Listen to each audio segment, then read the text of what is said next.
favourite part is when that thing pops over so close.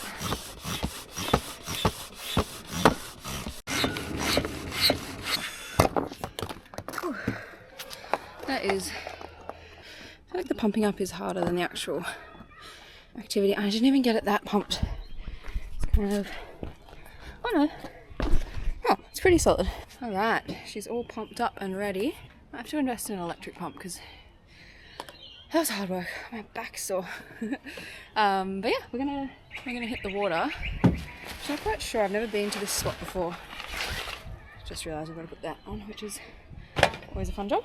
Yeah, I've never been to this spot before, and it's quite high tide, so there might be a bit of a walk to actually get to the water through the mangroves. So that's going to be a little adventure in itself. But yeah, we'll see how we go. Alright, let's see how we go. I'm giving a little rinse. Ooh, oh! Wow, we could be on. It's always this...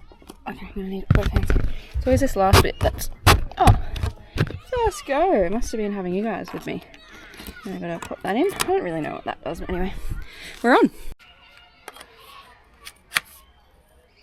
Paddle is a go. Okay, it's been about 10 minutes since that last clip, and I'm having some trouble. Yuck, it's so gross. Oh, I wanted to wear the shoes so that my feet didn't get so gross, but I guess that plan didn't. I might just leave them here because I don't really want to. Oh, that one's really stuck. I don't really want to carry them with me in the water. Oh, nice. Maybe I'll just leave them on these oysters and hope the tide doesn't come in too much. Now, this is meant to be me showing you all the different activities you can do when you're injured and you can't run, and how great they all were. But I'm not off to a great start. The great thing about running, compared to almost everything else, apart from I guess walking, is you can just go. Like, you don't need to blow up a board, you don't need to wander through mud. You can just walk out the door and you're off. And with most of these other activities that I have been spending more time doing, there's a bit more admin, it's a bit more logistics. Ooh, I went really deep. Yeah, it's just not as simple. I ride this morning, which I'm loving. I'm 3 days back into riding, and it's just so good. Like, I'm just loving it so much. And I went for my first proper... Oh, you're floating away. Come back. I went for my first proper, like, I guess road ride. I mean, I don't know if I can call it proper. I'm just going to kneel until I get to the spot. Yeah, it was on gravel, so it wasn't completely road. No, big dilemma, team. I've just realised I'm watchless. I've got absolutely no watch on, so what's even the point? If it's not on Strava, does not count. May as well just turn around and go home. Alright, team, I'm going to attempt to stand up. Oh yeah, it's pretty flat. Oh, it's really flat. Oh gosh. Oh, I feel like it's deflating. Uh-oh, okay, this might be a kneeling day. Wow, as soon as I stood up, it's like folding in half. I wonder if there's a little leak or something. It just doesn't seem to stay as inflated as it used to, and oh yeah, it's proper folded in half. Oh, that's fine, I can still go. It's just not ideal. Not aerodynamic or whatever, water dynamic. Anyway, so yeah, I'm enjoying the bike riding at the moment, and I'm only back into it for the last 3 days, but it's so fun. Like, there's just something so nice. Even this right now, like, you know, swimming laps in the pool is great. Going to the gym, lifting weights is great, but there's something about like moving, like going somewhere, like traveling somewhere on your own 2 feet, or your knees in this case. Yeah, it just feels great, and like just such a nice way to explore.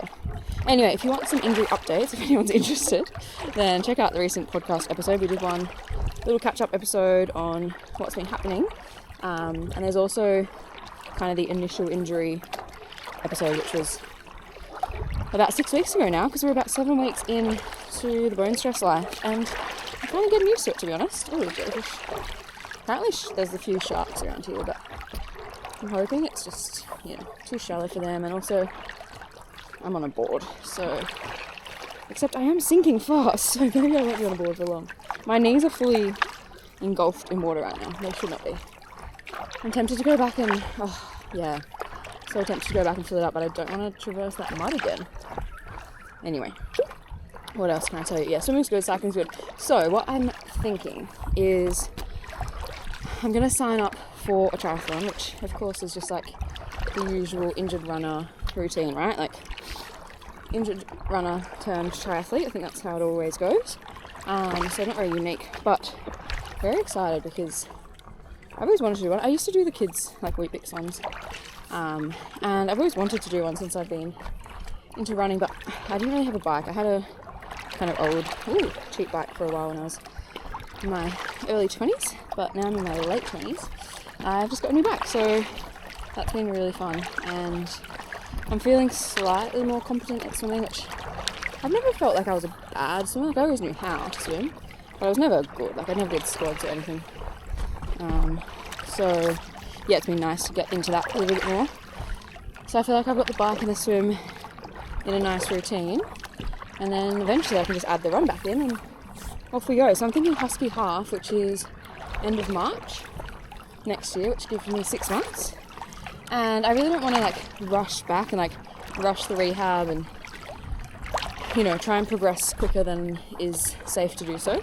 But I feel as though 6 months, and the distance that I would do, I've had a look at the options. Half Ironman? Yeah, just be the half Ironman distance. So 1.9k swim, 90k bike, and half marathon run, which all feel very doable. Like fitness-wise, I feel like I could do that now. Obviously, I haven't run for 7 weeks, so the run will be interesting. But the bike, like, I'm not too concerned about. I'm not the most fast, but I can get there eventually. And swim, yeah, I can swim that distance, so it doesn't feel like it's a crazy challenge, which is weird because all of the recent races and events that I've done have been really hard challenges. Like I've really chosen things that were outside of my comfort zone and things that I didn't know I could achieve, or they're things that I didn't really have a finish line, like the Backyard Ultra where you just run until you can't run anymore. So to sign up for something that I know is achievable is a bit strange because I haven't done that in a while. But also the fact that it's a triathlon, like it's all new, right? Like the transitions and doing all that will be a fun little adventure. The other thing I'm really keen for is some gravel riding. Now Tim and Sam, if you're watching, just need a turn. Hopefully you're watching. But if you are, I'm really keen for the gravel ride in Adelaide next year. I think it's January or February. 115 k's on gravel, which I think would just be so fun. And yeah, I'm really loving bike riding at the moment, and I think it's just a nice activity because it's just so much less bone, tendon loading. So in terms of injury risk for overuse injuries, it's so much less. Obviously in terms of massive injuries or death, the risk is much higher, but for the more common, gosh, there's heaps of jellyfish. I'd really love to not be stung by one. They kind of look cute. The higher risk traumatic injuries, the risk is much higher.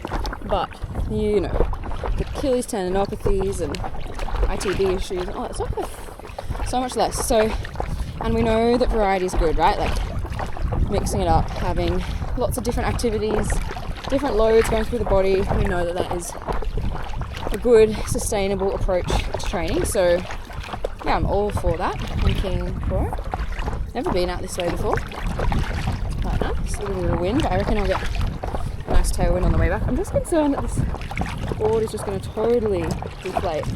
I'm going to have to swim back. What else has been happening? Interviewed Kipchoge and Safar Hassan. It was a big highlight.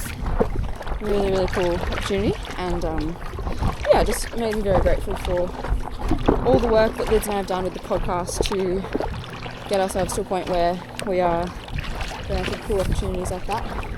That was a really huge day. We've got Shoes and Brews coming up next month as well, so we'll do a presentation there. And then we're going to the Lower Limb Conference in Brisbane in November to do another presentation. So looking forward to that. I'm going to start, I've started. I'm going to keep working on the presentations for those. And I'm trying to think what else. In terms of tibia rehab stuff, I haven't even really done a video on it, but where we're up to basically is some double leg weighted calf raises, so 10 kilos, 3 by 15 now. So I was doing 3 by 10, then to 3 by 12, and now 3 by 15, all just with the 10 kilo double leg. And then we're going to go to kind of a front foot supported calf raise, so it'll be sort of an in-between double and single leg, and then go to single leg, and then I'm hoping by then we can start introducing some plyometric stuff. And then, gosh, the jellyfish. I'll try and show you at some point, but they're kind of clear, so it's hard to see. Yeah, I'll look later. Oh, well, they're everywhere. Okay, let me try and show you. I don't know if you can see that. I have no idea because I can't really see it. Okay, but seriously, look at these things. Surely you can see that. Look at them all. It's still a little bit unclear whether my stress reaction was grade 3 or maybe it was actually grade 4, and potentially an anterior tibia instead of posterior medial, which is basically the higher risk, slower healing site. So I'm not exactly sure, and like people just keep asking, when are you going to run again? But I just don't know. So yeah, try not to be too specific with any time frames, but I'm imagining it'll be another 4 or 5 weeks, like minimum. But in the meantime, like there's just so much to do, right? Like swim, cycle, sup, gym, so many things. I'd love to go bouldering again. Like there's just so much to do, and I'm struggling to imagine how I could fit running in at the moment, but obviously I wouldn't normally have all this time to do all the other things. Like this morning when I went for my ride, normally I'd be going for a run, so you're just kind of substituting an activity for something else. But yeah, I'm enjoying diversifying even more. I feel like the last few years I've mixed it up quite a lot, and I've always done random sports and things, but I've never had any extended period of time off running. Like I would surely, there would have been heaps of times where I would have had a week off just for like random things. Not for a while though, like not for the last couple of years. But probably in the last 10 years, I would be so surprised and really would doubt that I've ever had 2 weeks off until now. Like I just can't recall a time where I don't think I've been injured for that long ever. And if I've gone away, like I always run on holidays, and yeah, I just can't think, and I wouldn't have been sick for that long. Like yeah, so it's a pretty novel thing. Like my whole adult life, I've never really known a life that didn't involve running, which is so odd. And I thought it was like such a big deal, but it's just not really. Like there's just so much to do, other things. I am so keen to like go for a trail run. Like I'm really missing the trails, I guess, and I'm missing the people that I would normally run with.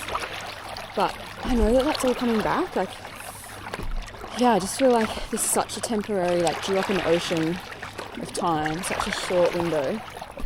I'm just going to show you these rocks. These are so pretty. Beautiful.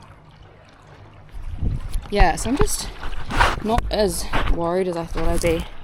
And I've been trying to work out, like, I guess how to manage my current training load and like what to prioritize. And I obviously want to maintain some fitness, just, whoa, big bird, just for like my general health, and also, what's that thing?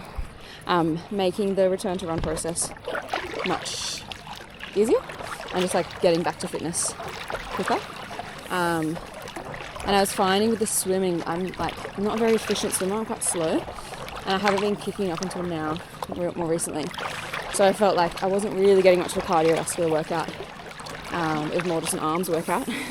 Now that I'm a bit more efficient, I feel like I can go, and I did my first kind of swim session last week, and you know, pushed the intensity a bit, and that felt, oh, someone's got a gym on the wharf. You probably won't be able to see it, but they've got their own little personal wharf. And then over there, see if I can zoom, that little room is a little gym. I can see some like dumbbells, squat rack.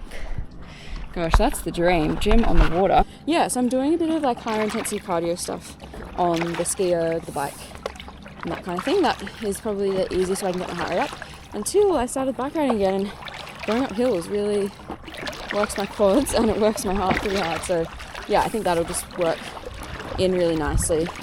And what I'm thinking now is trying to have 2 swims a week, 2 cycles a week, and 4 gym sessions. I think that's right. Monday will be rest day. Yeah, I've got it all sort of mapped out and I think it'll work quite well. But it's interesting because with running, as much as I was running quite a lot and I was doing some double days and things like that, you can just do so much more volume of other training. Like, I feel like I could ride for hours and hours and hours, and then I could go for a swim, and then I could gym, and I'd probably be tired, but not sore or not like, I don't know, not feeling like I'm going to miss an injury. Like, it just feels so much more sustainable, and like you can just put so much more volume in. So I'm really hoping that post this injury, once I get back into running, like, I'm imagining there'll be this initial, like, once I'm kind of free to run as I want, I'm imagining I'll be pretty excited and just like wanting to run and catch up with everyone and like run in all my favourite places again and flying fish. But I think once I settle into that, yeah, I really want to maintain this routine of just different activities. And obviously having the triathlon to train for will be a bit of a motivation for that. So yeah, I think that's the plan. In terms of like running events, running races, prior to this injury I was going to do, well, originally City to Surf and City Marathon. They've already happened, missed those. And then the Aussie 100 at the end of November, which is fast approaching. It's what, 2 months, 10 weeks away or something? So I'm not doing that. Originally I was like, oh, I'll just sell my ticket and try and get one for next year. And the original plan was Aussie 100 November and then the Backyard Ultra in April. And that was when I was finally going to get my 100 miles, or that was the plan. 24 hours was that goal, again, for the 3rd time. But that's not going to happen. Like, there's just no way that would make any sense, right? So let's think about it. If I start my return to run in October, that's going to take, 4 or 6 weeks to build up to like a 30-minute continuous jog. So that will probably take us, let's just say December, to make it easy. So then we've got December, January, February, 4 months to go from a 30-minute jog to a 24-hour run. And like, I'm sure if you went on Instagram and followed certain influencers, they would be like, yes, like 4 months to train for 100 miles, or like they'd be like 2 weeks to train 100 miles. And it's like, it's possible. Like, I definitely think I would be able to do it potentially, but at what cost, right? Like, the injury risk would just be extortionate, and it just makes no sense from a injury perspective. Like, there's just no doubt that if I even somehow managed to pull it off, that I wouldn't just end up with another bone stress straight away, because it would just be such a quick load. But you do kind of see this pattern, right? Like, people have these injuries, they take time off, they do the rehab, they follow the return to run, and then once they're kind of free, I think people just assume they can do what they did before. But obviously, like, what I was doing before didn't work, because now I'm injured, so something has to change. And it's definitely made me kind of rethink and reconsider ultramarathons in general, because I'm like, wow, like, I just thought and assumed that, like, that's just what I would be doing for a majority of my running career, or whatever you want to call it, my time spent doing events, because I really love them. Like, they're just such a fun adventure. But I don't know how sustainable it is, and maybe it was just, I was just doing too many in a short amount of time. But I think you do kind of fall into this naive excitement and confidence and feeling like, wow, like I can just do anything, and you just keep doing more and more and more. So I want to pull back on that a little bit, and I do eventually want to get back to ultras. Like, I do, yeah, I love just, I don't know, traveling a long way on foot. I just think it's a really exciting, fun thing to do. But I'm thinking 2026 will not be the year for that. I'm thinking that it's going to be the year for gravel rides and triathlons, and I'd love to do some of the 180 cadence events, like the Trail Half Marathon or the 30k, those kind of ones. Like, yeah, just do some shorter distances, get a bit of speed maybe eventually once I'm able to add some tension. Gosh, oh my gosh, the water has really gone in. Wow, okay, so I wasn't here that long ago. Okay, well, it's kind of getting shallow, but it looks like all the mud has gone, and now it's all water, which is great for the mud, except my shoes are probably washed away.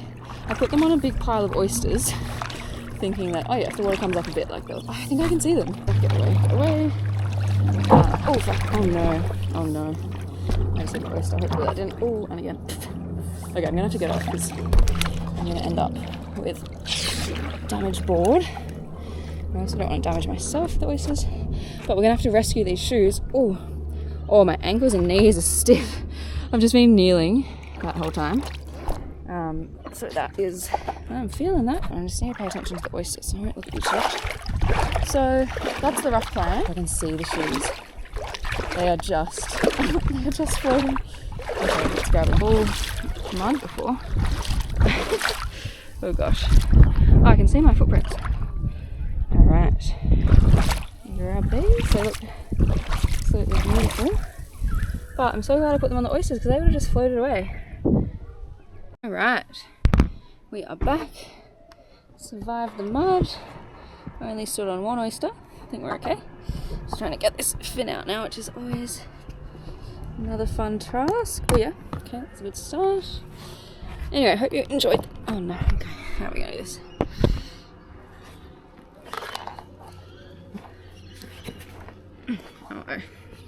Oh yeah, that's not good. Oh nice. It's very satisfying when it does come out. Okay, cool. Now it's just deflate, which is much easier than inflating. And then we are off. Activity done. Might head to the gym and do some strength if I can muster up the energy. Thank you for watching. Sorry it's been a bit random and very slow paced and short, but hopefully you enjoyed. And yeah, I'm planning this weekend to try and do a big ride. So, well, when I say big, I'm not quite sure. Did 30k's this morning. That was my, I think it's my longest ride, or second, or like I think I've done 30k's once before. So it was a pretty decent way. But yeah, so maybe I'm going to try like a 40 or a 50k this weekend, just as like a nice little, well, nice big kind of Sunday adventure. I'm enjoying like sort of planning out these Sunday adventures. Last week I did the 5k swim. Today we've done the 1k paddle. And then yeah, maybe next week will be a big sesh on the bike. So yeah, stay tuned for that and I'll talk to you then.